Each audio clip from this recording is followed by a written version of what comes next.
Hello YouTube, this is my Dimensions and Entropy Tier 18 guide. It is releasing at 2 a.m. at December 16th UTC and is coming with Sephiroth's LD and Burst Heretic. Before we get started, I'm going to ask you all to like this video, helps out with the algorithm, spreads the video around. Share this video on Reddit, Facebook, Discord, get the word out please. Comment with your planned team. I'll be interacting with all the comments, so feel free to drop any comment you like.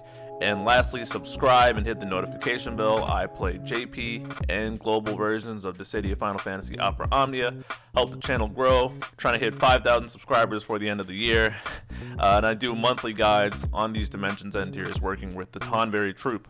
Additionally, check out my playlist in the card for other Dimensions and guides if you need to go back and finish out any other stages. This video will be laid out in the following format.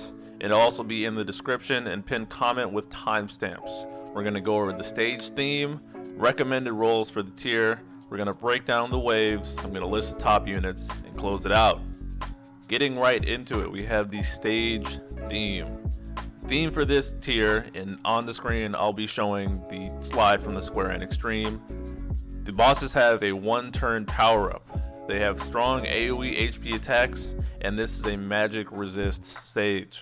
Bringing physical attackers and paralyzed type effects will do you the most good here. Now for recommended roles. As I always say, nothing here is required, it's just suggestions to let you have an easier time. If you're looking to build a solid team for this tier, these recommendations should help you choose. It's focused on units who come around the release of the tier, although replacements will be listed as necessary. The first role and the most important role I recommend covering is Action Denial. Enemies on this tier will power up for a turn and calm down afterwards, regardless if they act or not. These recommended units are ones that prevent the enemy from acting on their turn. Anyone that worked along the lines of preventing the mist in Reno's Lufenia or stopping the orb in Cam's Lufenia are ideal here.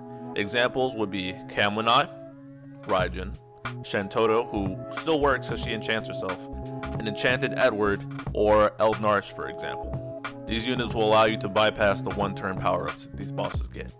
The next role that I'd recommend is HP damage mitigation. This tier has strong AoE HP attacks and some single target HP attacks as well.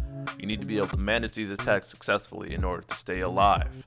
Preventing as much HP damage as possible is the goal. Some examples would be Reno, who mitigates all damage via his LD debuff pyramid, Porum, who's the MVP per usual, Bosch tanking AoEs, Gladio providing party HP damage mitigation as well as tanking single target attacks and countering, Bosch who can eat AoEs, Warrior of Light who can prevent party HP damage with his shields, 8 who can outright dodge things, and Freya who can give party last stand. My last recommended role would be Gravity and or Instant Break. Enemies like to do massive brave gains on this tier. You can easily stop these massive gains by cutting the brave outright so you don't have to deal with a huge HP attack.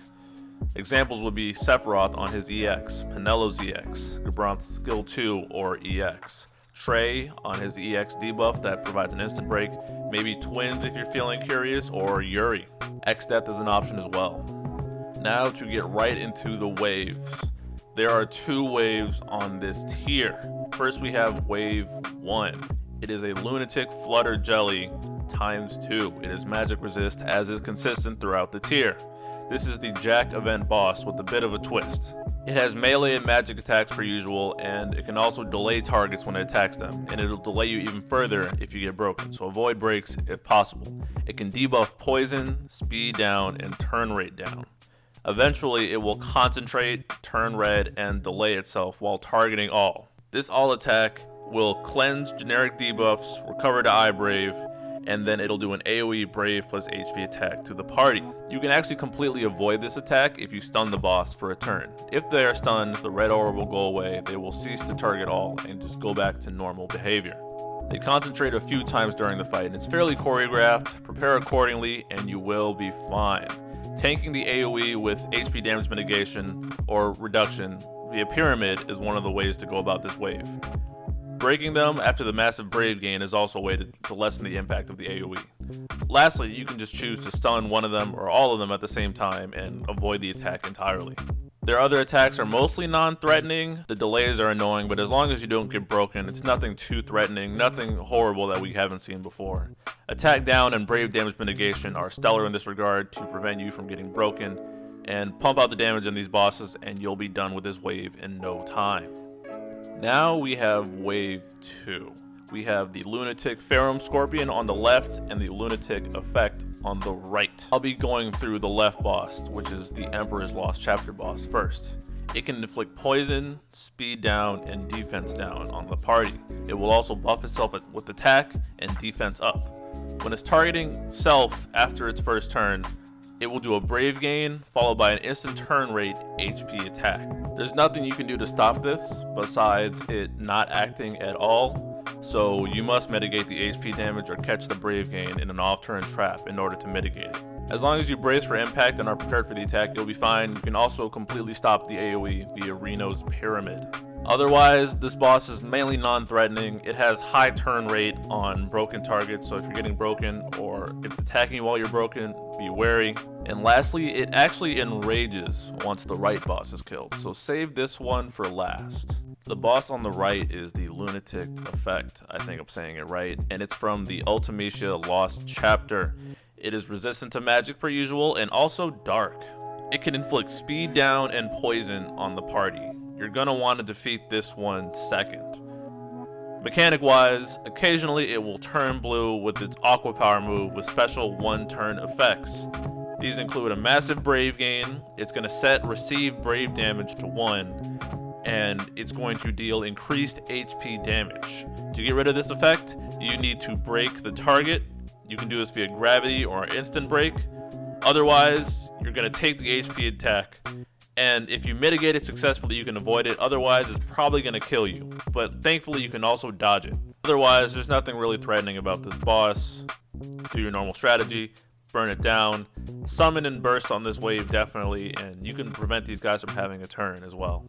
Now to get into the top units for this tier. My number 1, my MVP, is undoubtedly Gladiolus. Oh man. He can tank nasty attacks, counters, great debuff, provides party brave and HP damage mitigation along with HP regen. He has great off-turn damage, like I said. Definitely put him here. He carries this tier hard, the absolute MVP. Next up, Reno. His debuffs mitigate against the hard-hitting attacks of this tier. He has attack down, and he has defense down, enabling physical attackers. Since most people are going to be bringing physical attackers, it's a magic resist tier.